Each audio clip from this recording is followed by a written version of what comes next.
Welcome back, everyone, to Unclassified number 19. I'm joined here with my co-host, Preston Stewart. We have a lot to talk about today, a whole lot to talk about. Before we get into the group chat, right, because that's what everyone wants to hear about. They want to hear about the group chat and their passwords, and everyone wants to hear it. Before we get into that, before we get into the good stuff, let's talk about the hottest gossip on Capitol Hill here. Did you see Elise Stefanik, who is from her district voted for Trump by 20 points. She was nominated to be the ambassador to the United Nations. Had her nomination withdrawn yesterday under the explicit by Trump for saying we need to keep the House majority intact. Did you see that? Saw some headlines about it. I thought that she had been appointed a while ago. For some reason, I thought that was already locked in. I guess it wasn't. It isn't. So, yeah. No, she was the nominee. So I guess we listeners, we may see the House change hands before 2026 because the president pulled so many people from the House for his cabinet. Most notably is Mike Waltz. They all have to have special elections, and the governors of Texas and New York and Florida are playing games with the special elections as they are, right? Because they get to choose when the election is. So, the New York, Kathy Hochul, the governor there, said, well, if Elise Stefanik, we're not having this election until maybe February 2026. And Greg Abbott, he has a representative died. And so he's like, well, we're not having that election till maybe December of this year. So they're all really playing it out, right? And anyways, they are apparently very nervous they're going to lose it, and so keep that in mind when we start talking about Canada and Greenland and this group chat here, that there is some polling that suggests that they are running scared. Maybe they are right to be doing so, maybe not, I don't know. But this newest poll out of Mike Waltz's former district has the Democrat up 3 points. Trump won that district by 30 points. So that is a reversal unheard of before. But we will see. But anyways, this group chat, Preston, I mean, do you want to lead us off here? This is truly spectacular stuff. I'm angry about this. There's other things where it's been confusing and hard to understand. This one, the initial issue here that we'll get to, and I'll talk through it start to finish as best we understand it right now. The initial mistake was a stupid mistake, and we all make stupid mistakes. I've made plenty. Probably made plenty of stupid mistakes today. It's not an issue. We live and learn, and we move past that. The doubling down and the gaslighting from some of these folks has been a letdown, I think, is the way that I'll put it. Just especially the folks that have spent time in the military, because this would have been entirely unacceptable for their soldiers to say to them, or for them to say up the chain of command. But we're hearing things about this that are just it's ridiculous. It's frustrating, ridiculous. So anyways, let's back up a little bit. U.S. about 3 weeks ago began carrying out strikes against the Houthis down in Yemen. Not all that unsurprising. That threat hadn't gone away. Friend of the pod. Yep. We kind of expected that to happen at some point. Turns out they were organizing essentially when this strike would take place. Last minute details, if you will, over a Signal group chat. Signal is a commercial messaging app. I use it all day, every day. It's end-to-end encrypted, so it's generally viewed as more secure than, say, like a WhatsApp or an SMS text. That said, if somebody is in your phone, they can just read it, so they can't intercept it between.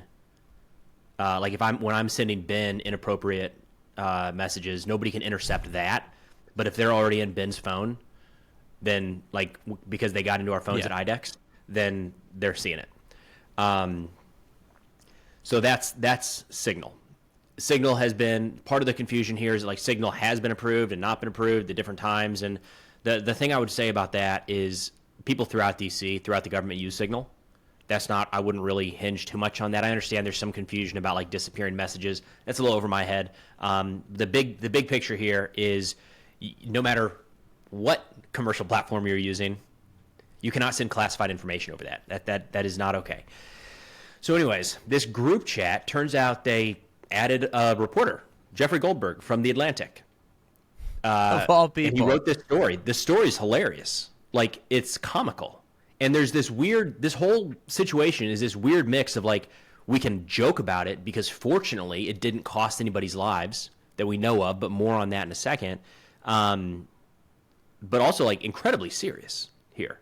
Very possibly damaging to U.S. national security as we figure out, like, what exactly this means big picture. Goldberg, this reporter, got added, and in his article, he's like, yeah, this can't be real. This seems weird. Like, somebody's trying to catfish me, essentially.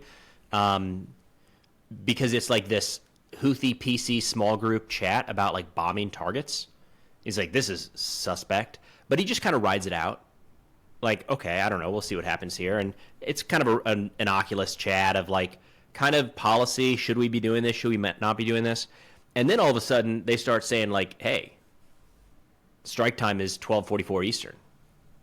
Bombs on target at 1:03 Eastern.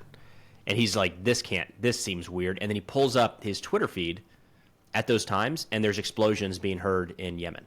So he's like, oh my God, this is a genuine chat talking about this. So he writes this whole story, and the blow up here was the sloppiness that it appears, by all accounts, that Mike Waltz, the National Security Advisor, added Jeffrey Goldberg. That's the big mystery.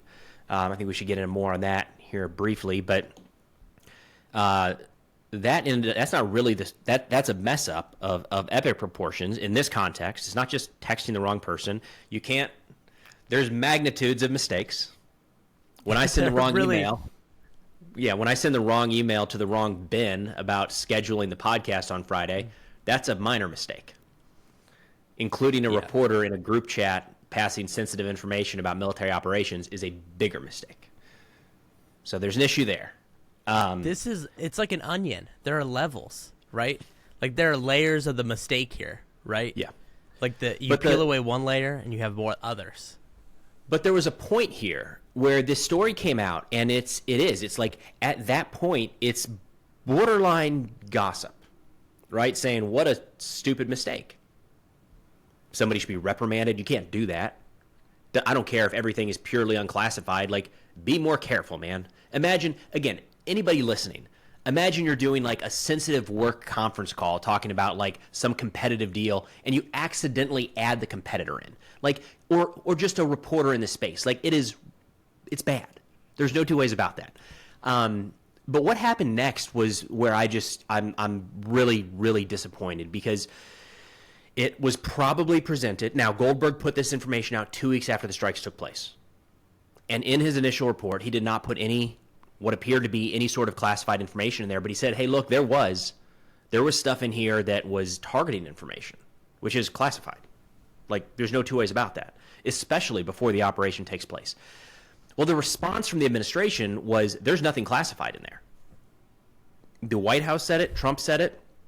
We had DNI Tulsi Gabbard in the Senate say there's nothing classified in there. We had the director of the CIA, John Ratcliffe, in the Senate saying there's nothing classified in there.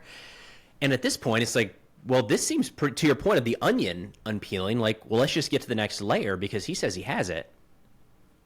They all say it's unclassified. He said, yeah, that was 100% classified.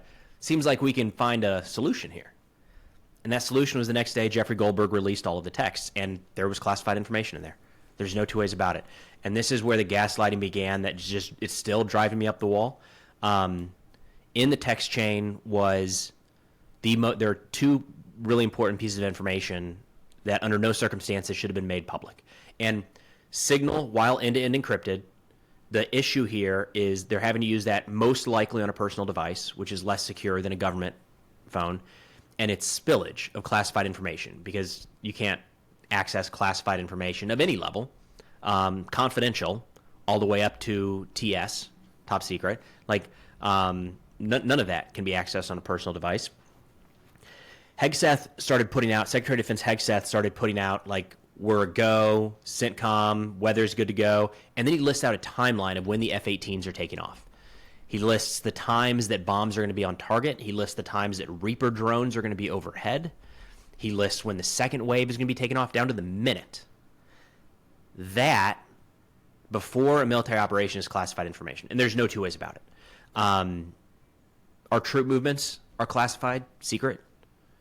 And some of that comes across as a little bit ridiculous because it's like, yeah, but we're moving the person from Fort Bragg to Germany. Like, it's not a combat zone, and it's still classified as secret. And I got it. That's we overclassify stuff 100%, no doubt. But mission information, just you don't even have to understand classifications as much as this text chain. This information is being put out 2 hours before the pilots were over the target. There is no situation where we want anybody to know that we're going to be in hostile airspace in 2 hours. You can't have that.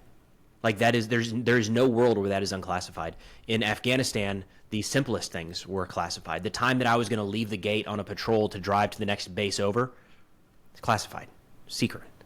Like, sounds stupid, but there's just you cannot put information out there into the world that discloses the time of our pending operations. So that was classified. The second piece that's starting to come out now is in that same chat, National Security Advisor Mike Waltz started saying, like, we had eyes on this guy going into this building. We watched the building down. We know he moved in there. And an article came out in the New York Times yesterday that Israel's pissed off because that intel was being provided by a human source on the ground in Yemen that Israel had provided. So, again, this is one of the challenges where you can look at something like this and say, you cannot look at a piece of data and say, I know for a fact that should be unclassified, because you don't know what it means to someone else. And that's a good example there of how could we have possibly obtained that information. There might be a lot of different ways, but it also kind of tips the hand to people that are trying to flush out sources in Yemen, like the Iranians and the Russians to a degree, definitely the Houthis. Maybe they should look for a human source on the ground, and maybe they wouldn't have been a few weeks prior. So it's a problem. The doubling down after that, everybody has now continued to say, like, no, there actually wasn't anything classified. You're being ridiculous. And I'm like dumbfounded, I guess, a little bit. Would you I feel like people think we're stupid, or I'm stupid, or everybody that, yeah. Yeah. Did you see that Pam Bondi is refusing to open an investigation into Signal? So is Kash Patel, the director of the FBI. They will not open an investigation into it whatsoever. That, to me, is crazy. The Senate, the Republican chair of the Senate Armed Service Committee, Roger Wicker, has opened his own investigation. He's calling the administration to open an inspector general investigation. He's talking about opening up his own one in the Senate. And that's the only guy we have seen call for an investigation in a controlling part of Congress. That's crazy. Let me run through a couple things here that I think are important, because I'm seeing pushback on as to why this is not the thing that it is. First off, that nothing came of it. We don't know that nothing came of it. All right? So immediately, thank God, all of our pilots, all of our air crews, all of our platforms made it back home safe. So in that sense, we can say nothing came of that. We don't know if the target, we have no idea if this information was intercepted. So we have no idea whose phone here was compromised. And one thing to keep in mind is you might say, well, they're government devices, this, that, or the other. Goldberg's wasn't. This is a random journalist, man. And this information, this classified information, is coming across his phone. So you can say, well, certainly Hegseth and Waltz and Gabbard, they were buttoned up and only, screening their phones and making sure they weren't compromised. Was Goldberg? Which raises the other question of, like, were there any other chats where sensitive information was discussed? Because, oh my God. We cannot definitively look at this right now and say there was no fallout. That also doesn't matter. That's a thank God, but it doesn't do away with the problem of disclosing classified information. The disclosure of classified information is a crime. There's no two ways about it. It does not matter if that disclosure leads to a problem with our adversaries. We don't wait for that. So if this was a soldier, a junior airman, a National Guard member, a DOD civilian putting this information out, they would not put this information out because they would know that this is classified.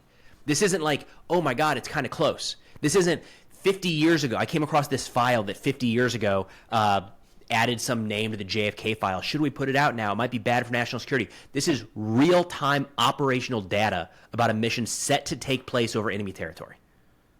There's nobody who's been through any sort of information training that would look at that and say, I don't know, that might be unclassified. Maybe I'll put it out. In no world. Also, that information is not starting on an unclassified system. So one of the challenges we have here in the government is you've got different devices. Secret devices, we'll call it, and then unclassed devices, to keep it simple. And these go up to top secret and all sorts of different levels. The information on here cannot come over here. They don't talk. They don't. Right. Like, this number cannot reach this number. So if you want to get something off the classified onto unclassified, you have to do something illegal.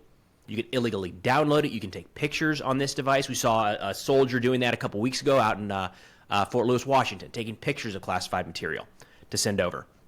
So for an unclassed device, like the cell phones being used in this signal chat, to get a timeline of the strikes that is printed on a classified device means that Hegseth, in this case, would have had to look at one, and Waltz, talking about the BDA, has to look at one, grab that classified information, and then plug it into the unclassed system. That is a breach. There's no two ways about it. And another little thing here that I feel like is important is when you've got a document on your phone, let's say, a tasking order or a mission that is labeled, this entire mission is labeled top secret. You cannot take one thing out of that and say, well, that one thing is unclassified. And this can be a problem because in that same mission, it might say the weather is sunny in the Middle East today. And of course, that's not classified information. That doesn't give up anything at all, right? It might be a week's worth of weather reports. There's nothing significant about that. And it's probably pulled from an unclassed system that you and I could access. But because it is in that report, you can't pull that directly out. Now, of course, who's going to be able to prove that you pulled a weather report out of a classified system instead of just off of weather.com? That's nonsense. But when you're talking about the exact times that certain weapons platforms are taking off on a mission, that is not on anything but a classified document. So I just, start to finish here, this was a problem, it is a problem, and there's still no accountability. And this is making me more frustrated in the military side because we are going to have this with soldiers, and they're going to look right up the chain and say, well, yeah, they did it. I mean, it gets worse though, right? I mean, did you read the Der Spiegel, the German magazine report? I saw that, yeah. So for those who have not seen it, Hegseth, Waltz, and Gabbard's phone numbers, email addresses, and passwords, active passwords to their email and other social media accounts were found online for sale. And along with their phone numbers that are hooked up to their Signal and their WhatsApp. And they're writing in this magazine that basically, if that phone number is out there and it's hooked up, this their private device hooked up to the Signal that they're using in this group chat, that almost the entire world read this thing as it was going on. And I just thought that is could crazy. have. I think we should say they could have. Yeah. And I just thought that's absolutely nuts. But it's not just this. I mean, it has to be happening all the time, right? If they're using it for airstrikes. So the whole world might just be listening to the White House, and we're the suckers who have to wait for the press conferences to find out what's going on, right? Yeah. It's truly bonkers. And I don't see how the government, I mean, the fact that they've tripled down, quadrupled down at this point, I don't see how they can come back. I think the credibility's shot, and I think someone's going to have to take the fall here. And Politico had a fascinating article on this where they said, obviously, Mike Waltz is the obvious answer to take the fall here because he added Goldberg in, and he's a non-Senate confirmed job. He's the national security advisor. Those are pretty easy to replace, right? But they're saying that people in the White House and in Congress are pointing out that Mike Waltz is the original sin of adding Goldberg in the chat. But Pete Hegseth is the guy who broke the law. Not once, not twice, not 3 times, but 4, 5, 6, 7, 8 times, right? And that's truly crazy. So they're saying Hegseth has to go. But we all read the same text messages, and I can tell you this much. Hegseth did commit the crimes. However, JD Vance is the one who threw the group chat. He hijacked the group chat from just a planning thing, organizing who was going to set it up, right? Because if you remember, early on it just shows they're giving a list of people and then setting a meeting date. Then JD Vance comes in here and he says the president doesn't know what's going on. He doesn't understand, yada yada yada, and then from there they start debating the strikes. That to me seems very strange. Now, obviously, JD Vance is not going to resign, but Pete Hegseth, he might be less safe than you think. There's a couple things I want to get into here. We're going to quickly turn this into a Signal Chat episode exclusively because there's so much here that is not being covered that I feel like we need to talk about. The majority of the people on that chat did not interact other than saying, like, I'm here, good job, or I agree. So the majority of the people included on there, which, for what it's worth, the argument, I've never been on a chat like this, right? Never been in the government, in the presidential cabinet. The argument that Secretary Rubio gave for all these people being there is that they could then reach out to their counterparts around the world to have real-time information. So, like, why is the Treasury Secretary there? Like, well, in case he needs to know this information in relative real time and he's talking with people overseas. So, like, okay, fine, got it. Whether or not he's actually tracking that and, like, really gives a shit is maybe a different story. He's probably not super focused on the strikes. But a couple key things here. Everybody who is in that chat shares some liability in this classified information being shared because they should have stepped in and said, like, hey, wait a minute, stop. As soon as that information came out. Until that point, it was just kind of sloppy. But once Hegseth started sharing dates, times, locations, weapon systems, anybody on that chat should have legally stepped in and said, this is a problem. Because now they are pulled into it. So that's part one. Part two, God, it's going to keep going. There was a comment in there by Joe Kent, I believe, the newly appointed, maybe not yet confirmed, director of the National Counterterrorism Center, who was standing in for D.N.I. Gabbard at that point, I believe, who said, we don't have to do this right now. We can give it some time and kind of build out this storyline, build up the messaging, which might kind of slide under the radar, but we can't just carry out airstrikes around the world whenever we want. The only reason that we can do that without going to Congress is if it's an emergency. So, like, we can't wait and run this through Congress because it's going to cost lives. Right. So when they are in a text chain saying, actually, this can wait, the same effect will be had in a couple weeks or a couple months, that is overtly saying this is not urgent, which raises the question of, doesn't that mean it should go through Congress? Now, we've been really bad about that for the last 24 years at baseline, but it's a point.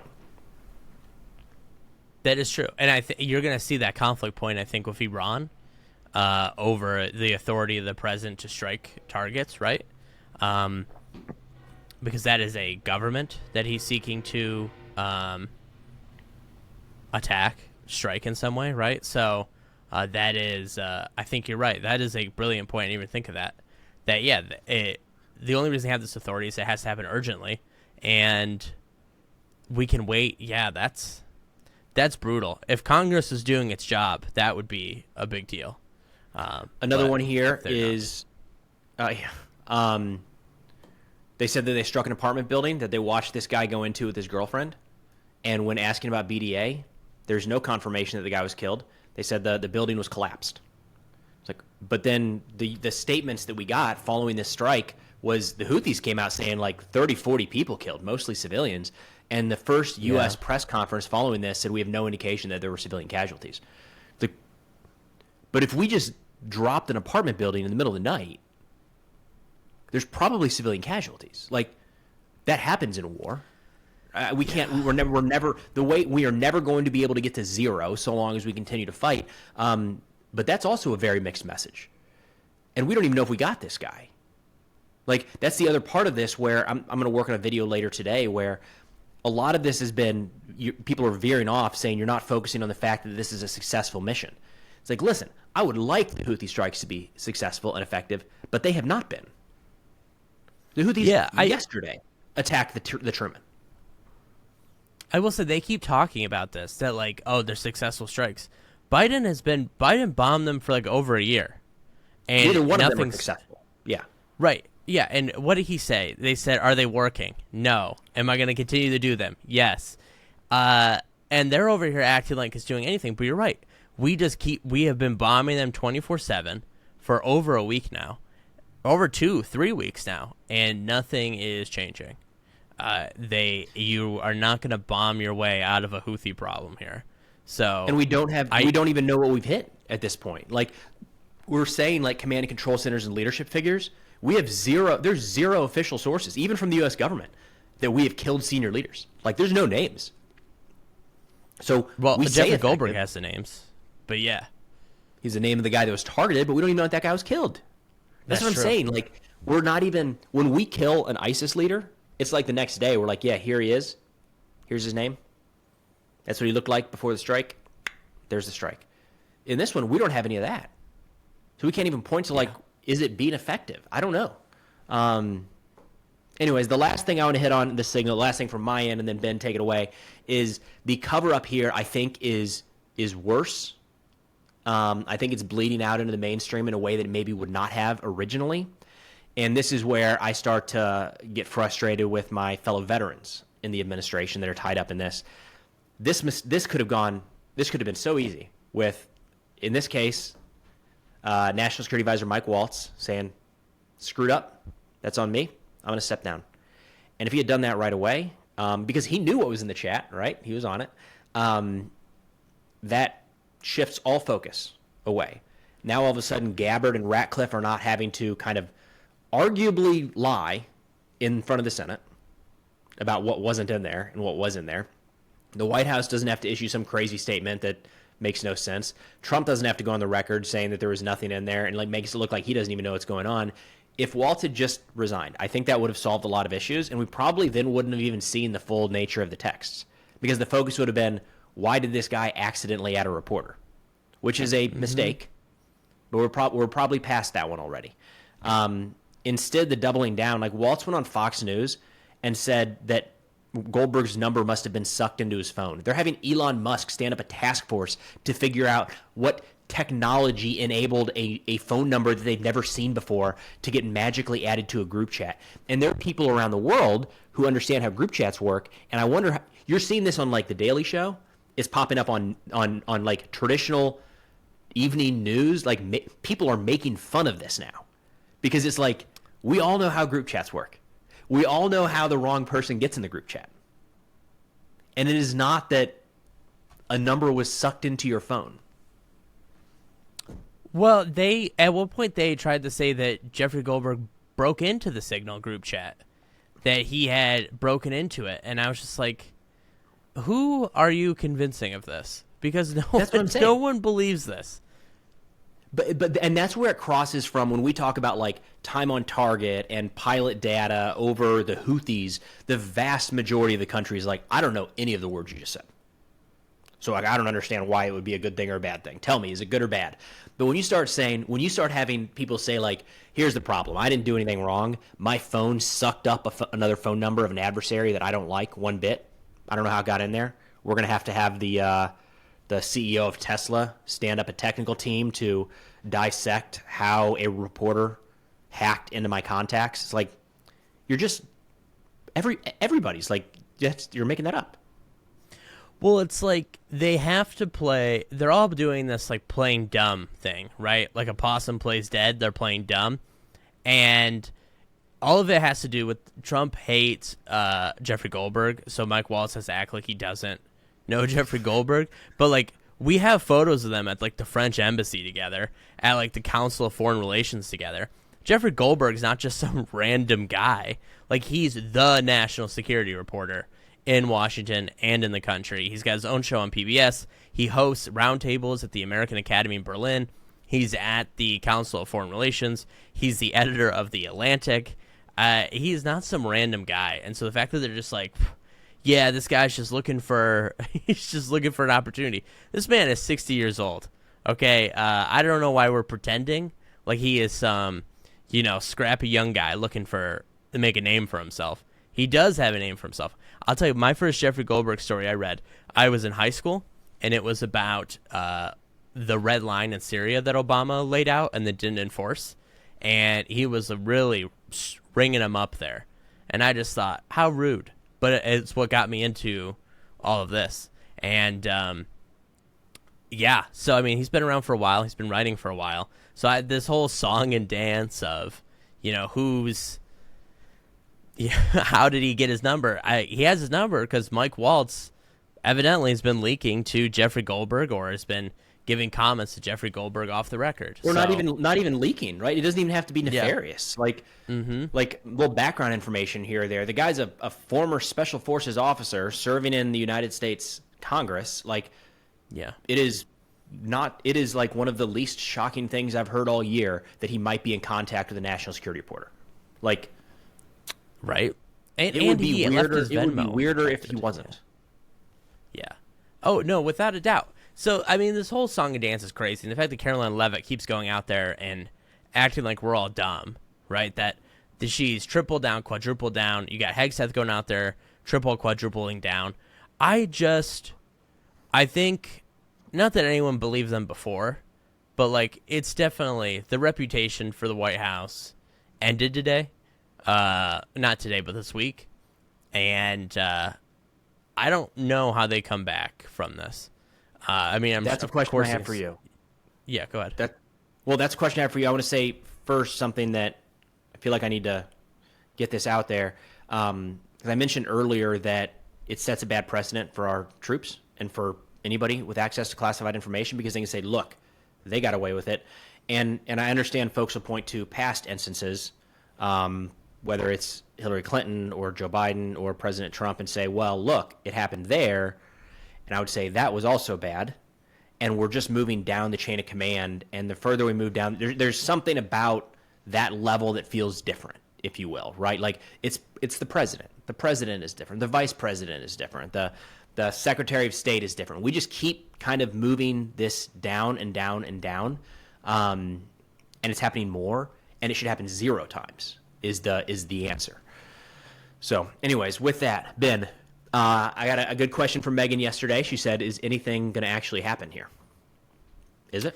It's a good question. It depends on where this goes, right? So if you had asked me yesterday, 2 days ago, do I think someone gets fired? My answer would have been yes. My answer now is I'm not sure because they got past the initial embarrassing part without anyone having to step down. Right, which is they call the reporter's bluff. He releases the text, and they're wrong. But then they just lie. Their pants were on fire with the amount they were lying. And now at this point, we're heading into the weekend. I don't we live in the TikTok generation, the Amazon Prime generation, so it's like maybe they do escape this, but I think depending on where the Senate Armed Services thing goes, maybe. But I ultimately think it comes down to how Trump feels, and I think Trump is, they're not opening the DOJ is not opening an investigation. Nothing's happening. It all revolves around him and his feelings, and so far he has kept everything in line. So no, I don't think so. I think Trump has quashed this, which I don't know why he's quashing it. I know it's like the show that he has all the power and there's nothing anyone can do about it. But if I were Trump, my life would just be easier. Just be like, yeah, okay. Yeah, Pete Hegseth, you're fired. Or Mike Waltz, you're fired, right? This is the guy who made a career out of firing people. So you'd think he'd be on board. So I don't know. We'll see. We'll see what Monday brings, I'll say. Of course, anything can happen over the weekend. Maybe they'll add us into a group chat. But yeah, I'm available. I mean, how come nothing like this can ever happen to us, right? Like, how come it happens to Jeffrey Goldberg? Why can't they just add us into it? That would have been cool. But, yeah, so I don't know. I think we'll see. But as of right now, I'm going to say no. And I think that's really a bad precedent. And this is, like you said, it's cutting through the mainstream. And what Fox News' poll said, 67% of Republicans believe the signal scandal is a serious issue. I don't know. If you're Trump, I think you hope it goes away. So we'll see. What do you think?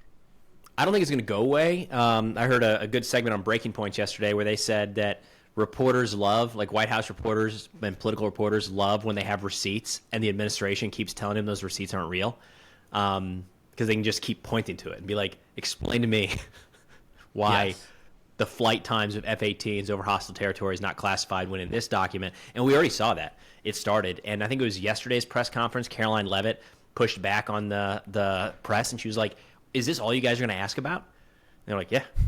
Yeah. They act like there's other things going on. Like, this is the biggest news story.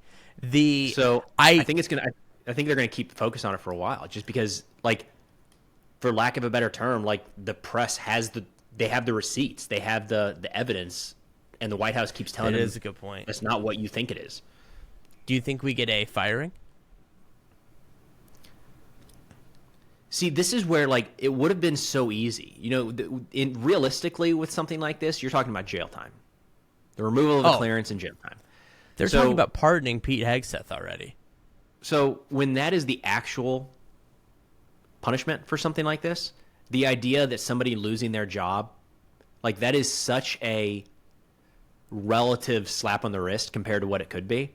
But we're not even doing that. And that's where I'm getting a little bit concerned, because it feels like this is pretty clear cut.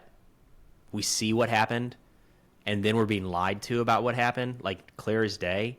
And if nothing comes from that, it just makes me nervous. Like, we just moved the line a little bit.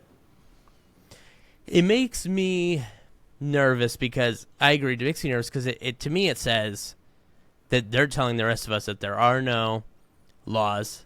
There's nothing that restricts their power. There are no checks and balances, right?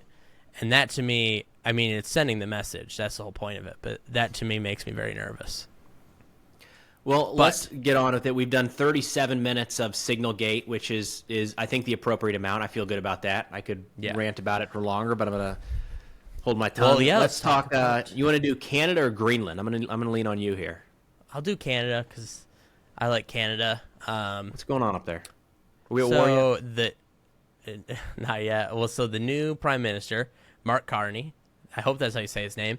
He is the new Prime Minister because Trudeau stepped down, and they're going to have a general election to determine who wins going forward, whether it be the Liberal Party, the Conservatives, or this other third party they have. I think it's the NDP, maybe is their name. I don't know. And basically, he's the new Prime Minister. He has a very 1700s career path. He was the head of the Bank of England, and now he's the Prime Minister of Canada. It happens. And very 1700s. But he has a speech, and he says, look, the relationship between the United States and Canada is over. The relationship of closer economic interoperability, integration's over. Our military integration, our close military ties, our military defense is over. He says the relationship with the United States is done. And that is a huge speech from a Canadian Prime Minister. Made the biggest one I can remember in my lifetime. And that's saying a lot because I don't remember any speeches from a Canadian Prime Minister in my lifetime. And he basically just says it's over. The U.S.-Canada relationship's over. And, of course, this is a response to, like, everything. Like, the president threatens to annex Canada every other day. The tariffs, he had these auto tariffs, he had these aluminum tariffs, he had the blanket tariffs. Now he's got the reciprocal tariffs coming in on April 2nd. Just, so much. And they are saying, you know what, it's over. It's over. And so they're seeking closer ties with Europe. He was just in France, and he declared that Canada is the most European, non-European country, which I thought, fair point. Also thought pick-me behavior, right? Like, it's just like, Canada is a sovereign nation, and the United States should not take over Canada, and it should continue to exist as our greatest ally. But at the same time, like, Canadians they're not European. All right. Anyways, they're not European. I would say Canadians are closer to us than they are Europeans. But anyways, well, Go ahead. What are we getting out of this? I feel like we're upsetting the Canadians. They're not happy with us, so we've got to be getting the receiving end. We won. What did we win? Oh, well, I'm glad you asked. We won an alliance against us. At 2 a.m. yesterday, the president tweeted that if Canada and the EU work together to put tariffs on us, then he will put even more tariffs on them. And the Prime Minister of Canada said, I saw the president's tweet. I don't take direction from it. And I was like, oof. So that is what we got. We have the Canada and the EU working together to put tariffs on us in order to get the tariffs off of them. And the president is upset about it. So we didn't get anything out of it. We didn't get a 51st state. We did not get a trade deal out of it.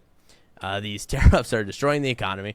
We didn't get anything out of it, Preston. This is a complete self-own.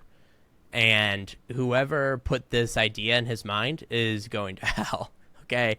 Who told him this is a good idea? Tariffs to get them to be a 51st state? Dumb. So, no, we didn't get anything out of it. Instead, we've angered Canada, and they've distanced themselves. And I'm seeing things like King Charles might cancel the state visit for Trump, the United Kingdom, which is pretty interesting, especially because last week he was offering, do you want to join the Commonwealth? And Trump was like, sounds like a great idea. And now he's saying, well, I don't know if I can have you here. So, kind of crazy stuff going on here with our alliances. I get called a raging liberal for this view these days, but it is what it is. I am of the camp that it's better to have people like you than not like you. Yeah. While at the same time recognizing that I think we should put American interests first.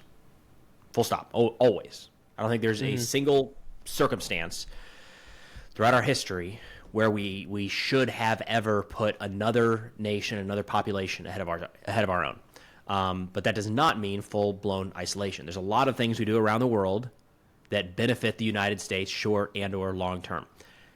I don't have a problem with a country not liking us, even a country that has historically been a close ally. You know, again, our loyalty in the United States, I feel like, is first and foremost here inside of our borders. That said, if we're going to wreck relationships, I'd like something to come of that, if that makes sense. Like, if we got to throw this thing down, if we got to do away with the U.S.-Canadian relationship and change it once and for all, okay. But the why is not. I still don't understand the why. Like, there was fentanyl at one point. I don't feel like we hear about Canadian fentanyl anymore, so that's off. No, because it's a lie. Yeah. Is it the timber market or like milk? Canadians have milk. Well, they're manipulating the markets, or we don't have banks in Canada. Is that it? They don't let us have banks. We can't have banks. No, I don't know why we're doing things to upset people. Like, we're not getting anything other than people upset with us, and that tends to make things that we do harder. That's where I'm getting frustrated. I think the easiest way to explain this is that the president wants to expand the territory of the United States beyond.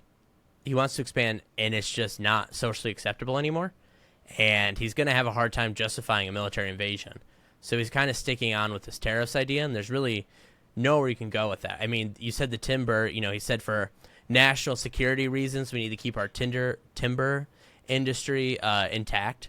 That is, I don't know how, I know it's being challenged in the courts because it's a ridiculous thing to say.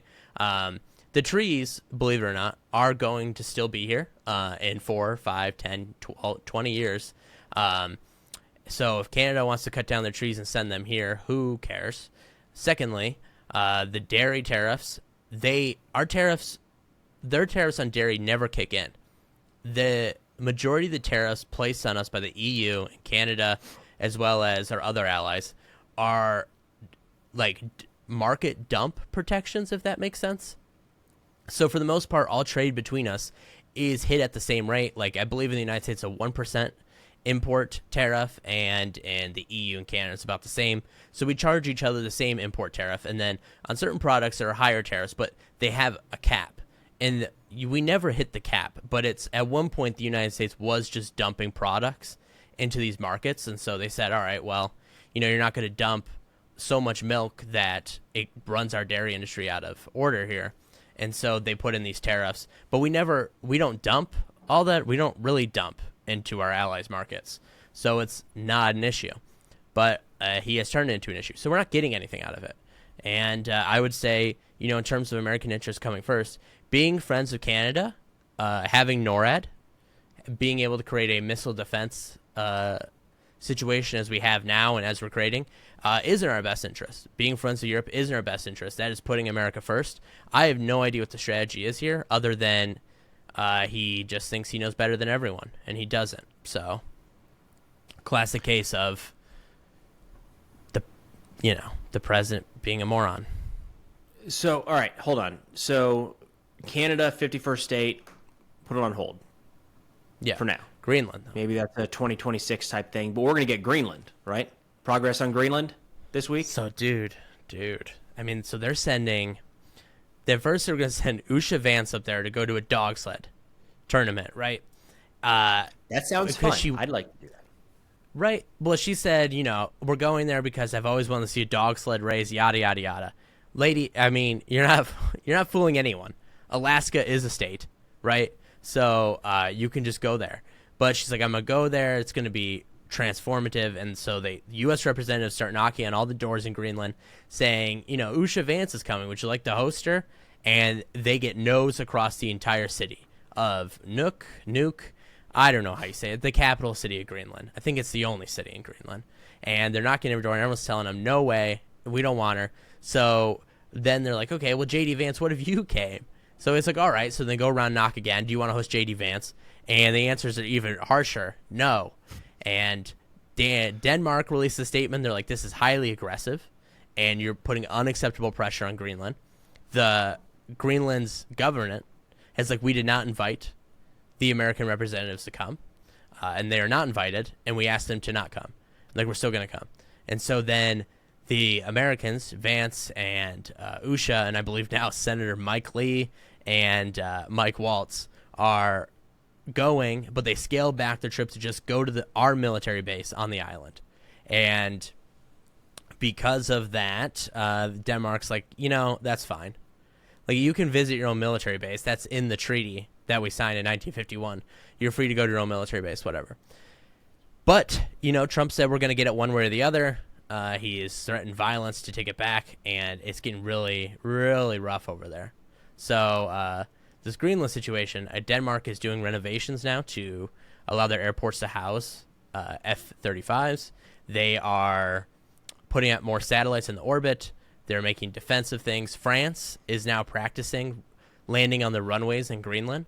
And they're doing it under the cover of, we're testing our new cargo transportation flight.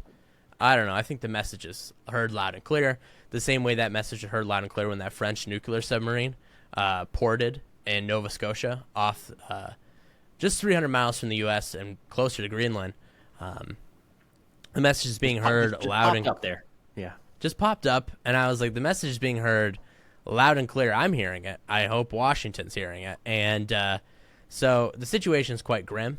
I don't want to say it's grim, because there is a way to avoid this. Just drop the Greenland demand, because the Danish ministers, they keep telling this to any American reporter that asks. And I don't know if you know this, Preston. I don't know if our audience knows this. The 1951 treaty we signed with Denmark over Greenland, because you remember during World War II, we take over Greenland so that the Germans can't have it, right? And basically in this agreement, it gives us total control of the island. We get access to any resources we want there. We can put as many soldiers we want there. We have many military bases, naval bases. It does not matter. We have complete and total control over the island.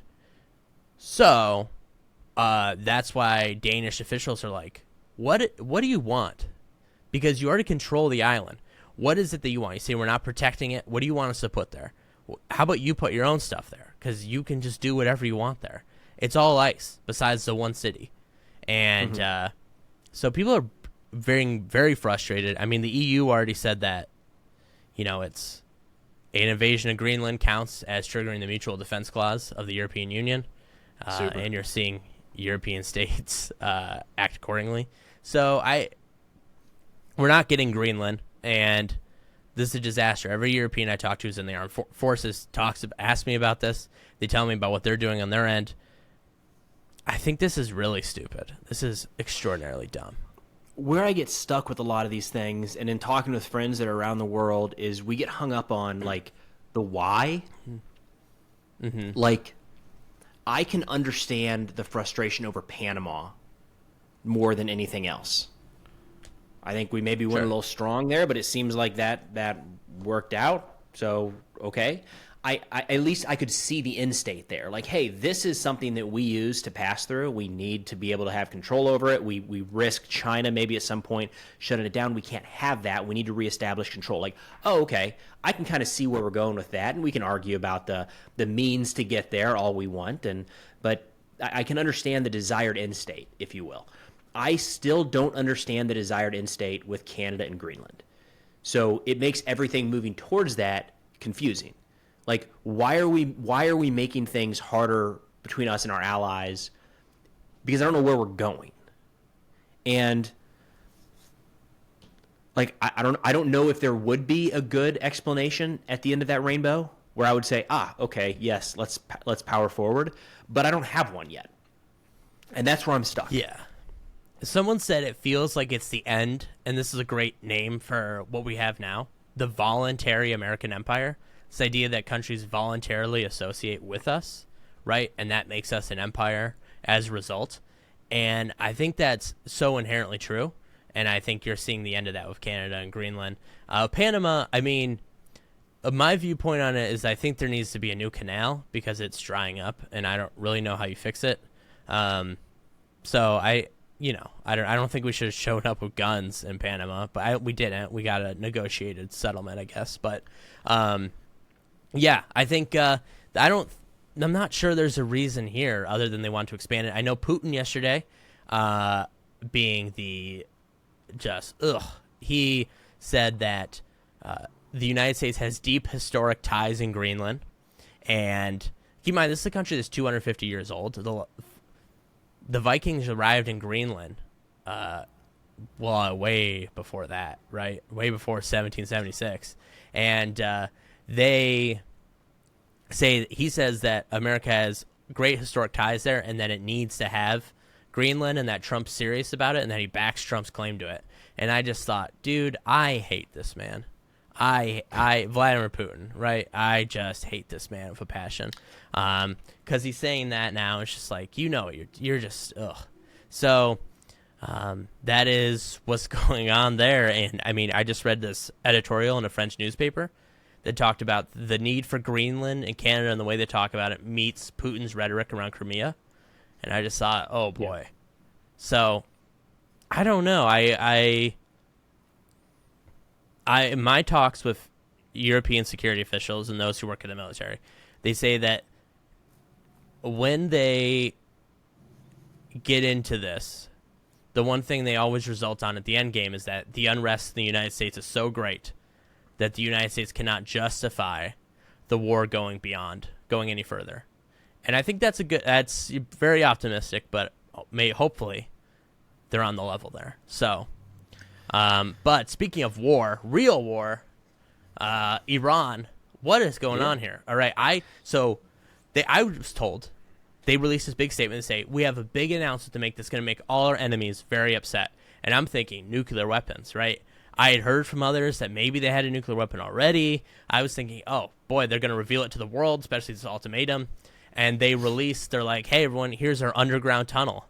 And it may have been AI, you can bet everyone was like, wow, or we're really so mad about that. They really hyped it up. The way the Iranians make statements, you would think they're unveiling a nuke every other day.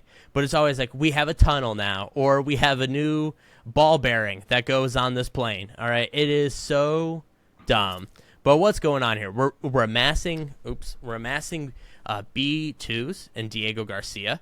A lot of B-2s, like 7 of them apparently. We have tanker aircraft.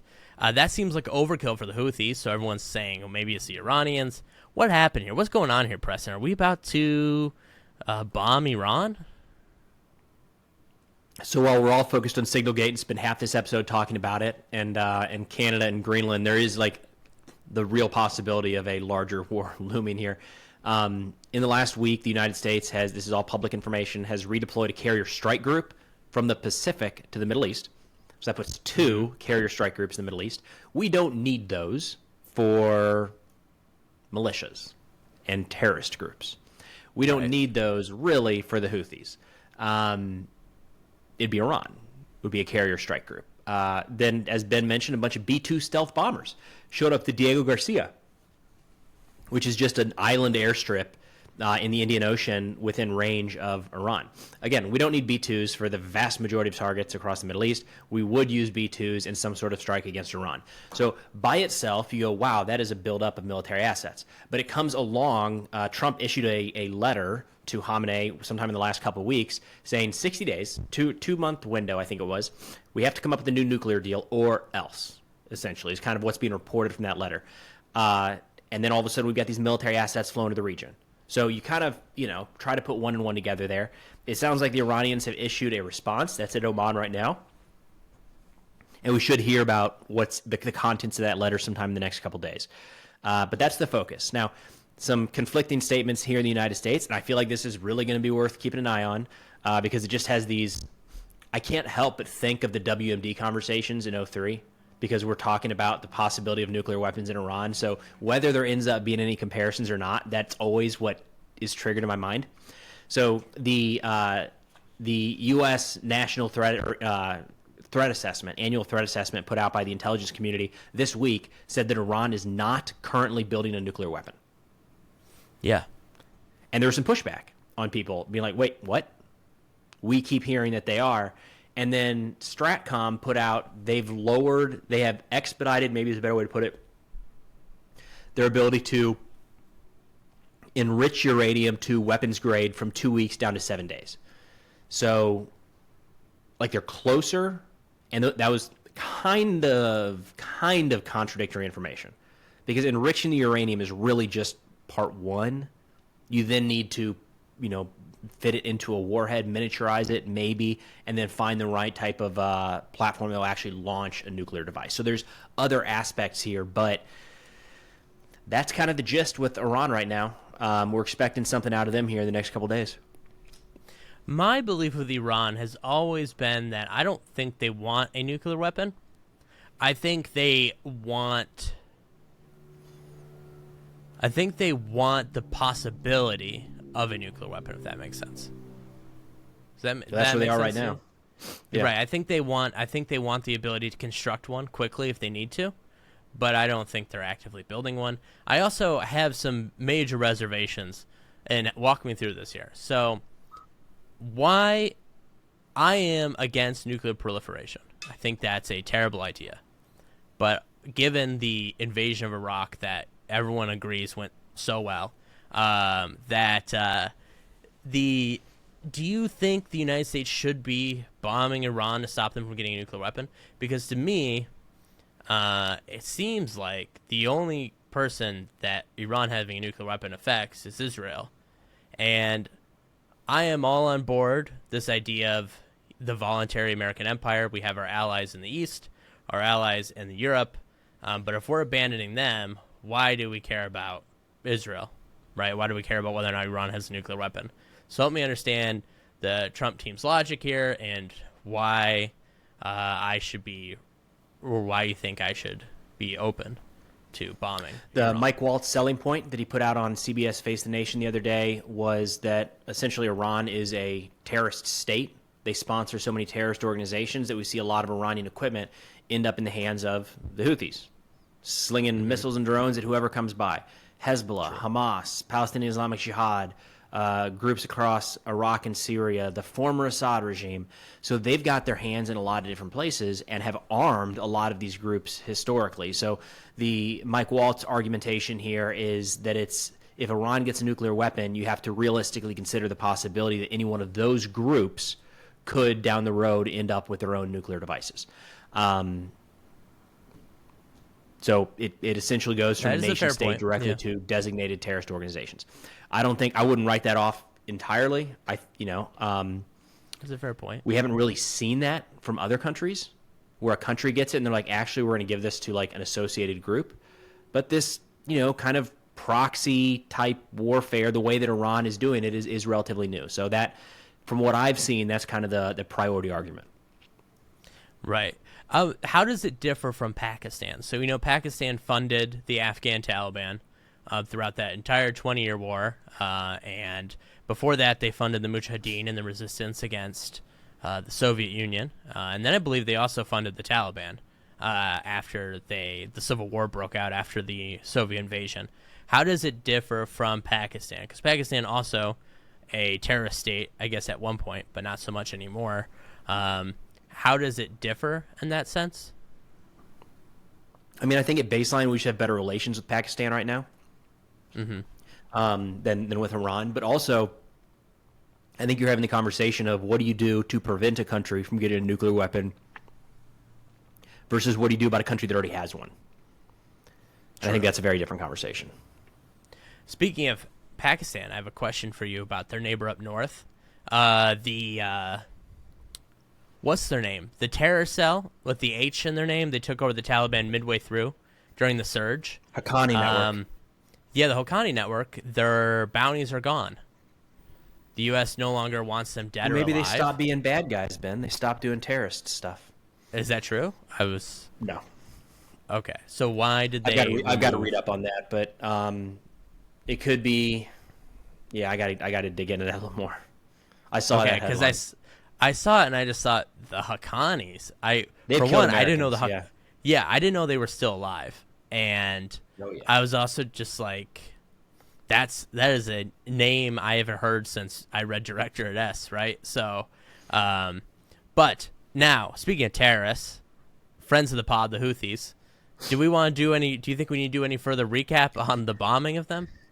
There's not a lot there right now. I want to make sure we have time for the listener questions. There's really not a lot. It's ongoing. We're hitting them. They're saying that they're trying to hit us. They're launching missiles into Israel.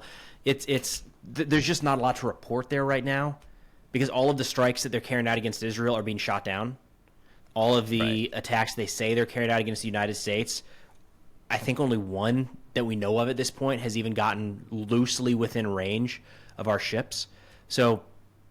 And then, as we mentioned at the beginning of the episode, like the U.S. strikes against the Houthis, we're not seeing anything in terms of like the actual effects there. So, like, yeah, bombs go boom just about every night in Sana'a. Outside of that, we don't know much right now. Yeah. So we have questions from the viewers. We asked them. I'll tell you what, it is. I'm very thankful for everyone who listens to this because when we first asked questions, our second, third week of this, we got no questions. But now we ask questions, and on YouTube, we get like 20. When we ask on Twitter, we get tons more. So we're really thankful for that. It's really great, and we're very appreciative of it. And but our first question here, and we got a lot of questions last week, got a lot of questions this week about our thoughts on the Trump administration activating, I don't know the correct term here, for the Insurrection Act on April 20th, 420, haha. And they will be activating it because on Trump's first day in office, he signed executive orders, said 90 days from now, I want the Department of Defense to tell me if they think the activating the Insurrection Act would be beneficial to the country. And so the Insurrection Act is martial law, and so I'll give you guys a little bit of background here for our non-American listeners, but also American listeners to how this became to be.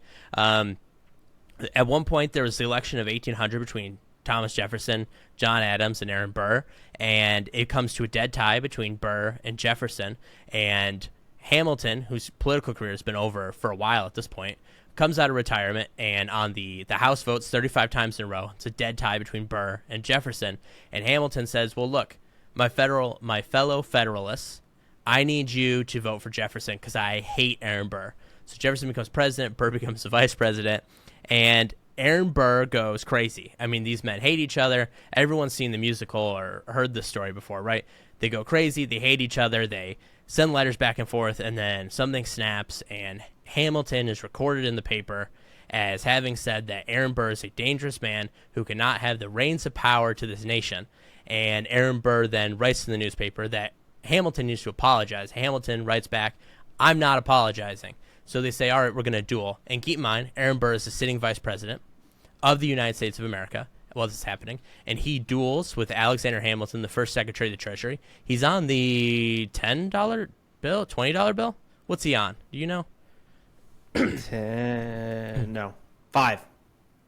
Oh, No, I five. don't know. Okay, he's on a dollar bill. Okay, and they duel, and Aaron Burr kills Alexander Hamilton, who was the vice president. He goes nuts, and Jefferson, like, this man's crazy. He gets run out of town, and he goes off into the West. He creates his own country on American territory. He enters an alliance with Mexico to annex the American South, and Jefferson's like writes to Madison. He's like, do we have anything in the Constitution to handle this? He's like, no. And he's like, all right, well, we're going to pass an Insurrection Act.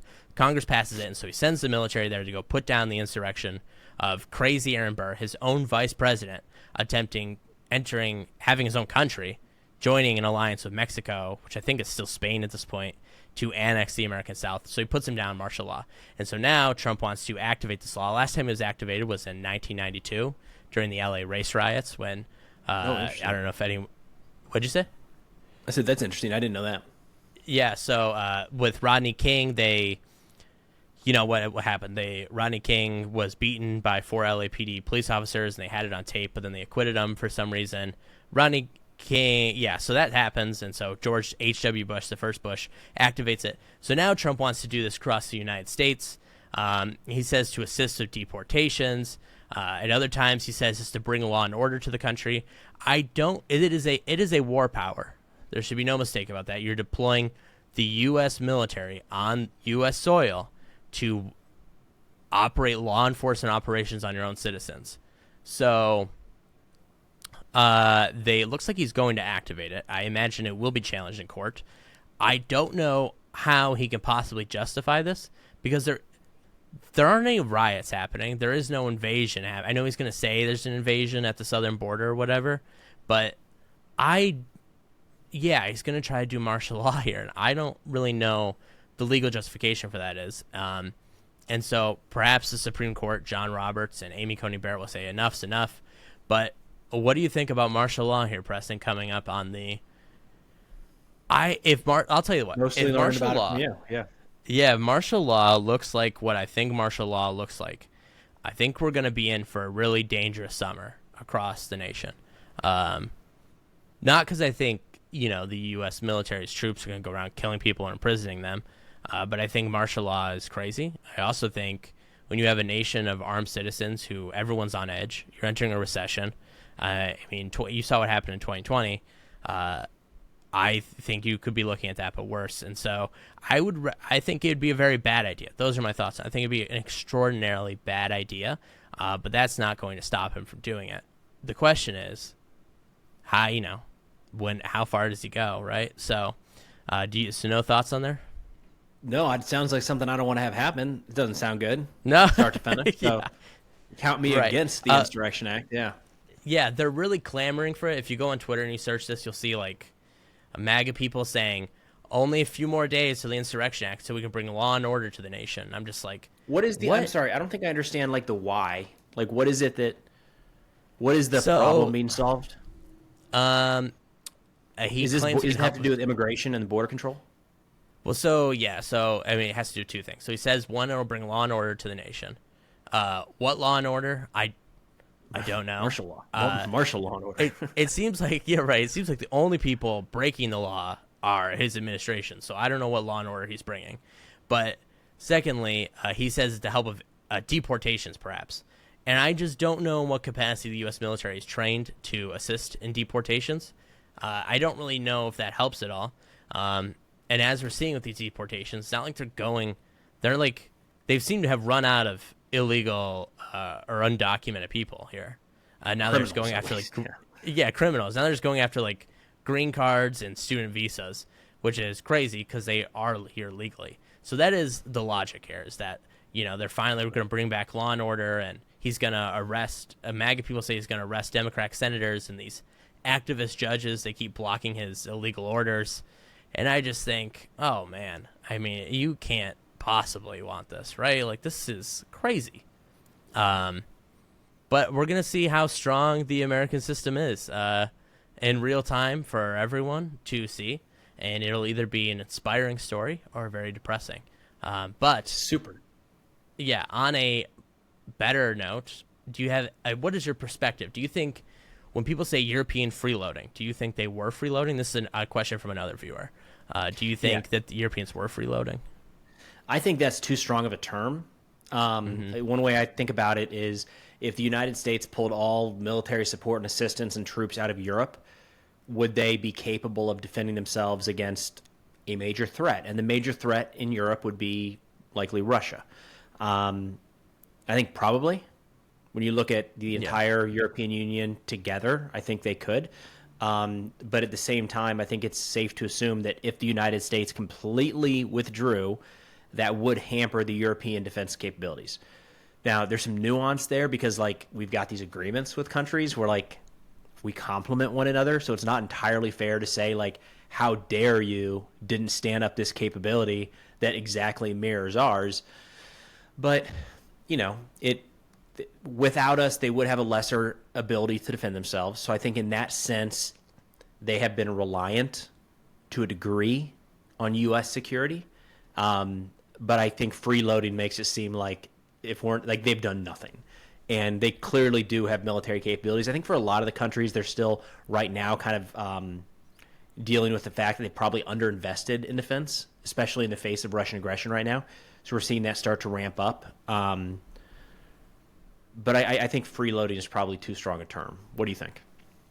I agree with you. I think it's too strong of a term. I think you really nailed that we have complementary things. Like the U.S. is the leader in NATO, or it was, and it told people, okay, well, we're going to handle this. We're going to handle like the top end capabilities. We need you to handle the cyber. We need you to handle low end. How about you specialize in this? That is what the United States did, and then this guy came in and kind of just didn't understand that or didn't care to understand that and kind of threw a wrench in that. So in terms of European free, and I don't really think they're freeloading. I also think I think Americans have no idea like how rich they are. I also think they don't have any idea how much bigger they are than their European allies. Like it is not normal to have 11 aircraft carriers at all. And I know we're used to it. But, I mean, you tell people this and they say, well, Europe's freeloading. We have 11 aircraft carriers. They only have 2. Or, like, we have this many tanks. They only have this. And it's like, Europe is not one country. It's several. When you add them all up together, they do competitively compete with the United States. It's nearly 1-to-1 outside of certain capabilities. But, like, come on. I mean, like, what are we doing here? I just think Americans have no idea. So my thought is, I think European freeloading massively overblown. I think in 2014 there probably was a case to be made that Germany was not spending enough. Perhaps France wasn't spending enough. I mean, it was kind of embarrassing, when you had the intervention in Libya where the United States had to come in because Europe ran out of munitions. I think that's all very real, but it's a very early 2010s complaint that doesn't really exist anymore. So it's a very old complaint. It'd be kind of like complaining about, like, I don't know. Oh, I'm trying to think of an old reference. It'd be complaining about, like, the Ho Chi Minh or something, right? Just like, it's been a while. I feel like we can complain about Ho Chi Minh. I'm okay with that. And our last question here is, are we clear on OPSEC? Always. We should get a sign so we can tap the sign. Yeah, I think we are. I think we are clear on OPSEC. I accidentally added Jeffrey Goldberg into this podcast, so okay. Nothing classified. I know we can't go back to what we talked, but how crazy is it? Of all people, they add the editor-in-chief of the Atlantic. That's crazy, and there's been no explanation as to who they intended to add instead either. Yeah, It's crazy. Sounds like a big mistake. It's crazy. All right. Well, anyways, folks, subscribe. Last week we ran a poll on our Spotify. We said, when do people start buying American weapons again? 41% answered 2029, which is very optimistic that you think, as soon as he's gone, all of a sudden people would trust the United States again. I wouldn't be so sure. In second place, then, after that, though, at 30%, what people saying in 20 years from now. And in third place behind that, people were saying by 2028, and in last place was in 10 years. So, R.I.P. military-industrial complex. Yeah, feel bad for right? Boeing and Lockheed. Yeah, you gotta feel. I do. My heart goes out to them.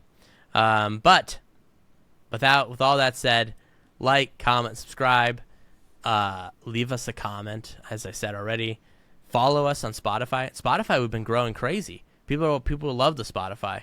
Awesome. And YouTube, we really need you guys to grind it out here for us. And but other than that, we're rocking and rolling. We're cruising for a bruising. We'll be back next week. I mean, who knows? Let's do another prediction, because I feel like every week I have no idea what we're ever going to talk about. Because what did we even talk about? Oh, we had the fighter jet announcement. That feels like forever ago. Yeah. So, I mean, what do you think we're going to be talking about next week? I mean, you might as well give the guests far-reaching as you can, because who expected this? Iran is going to be front and center. There's a meeting with Israel coming up. Netanyahu had a security cabinet meeting today. We don't know what came out of that. With the assets moving to the region, I think Iran is going to be front and center. I think we're going to have some kind of crisis with Venezuela. So that would be my guess. We just went this whole episode without talking about Ukraine once. How about that? Well, I mean, before we got on, I was just reading a story about how they're like trying to impose this agreement where they control all private and public entities in Ukraine, or something like that. And I just thought, that's crazy. But you're right, we didn't even talk about them. So only so much time in the day. Yeah, we'll get to it. Only so much time in the day. Yeah. All right. Well, folks, like, comment, subscribe, and we will see you next week. And who knows what horrors lie ahead of us this coming week.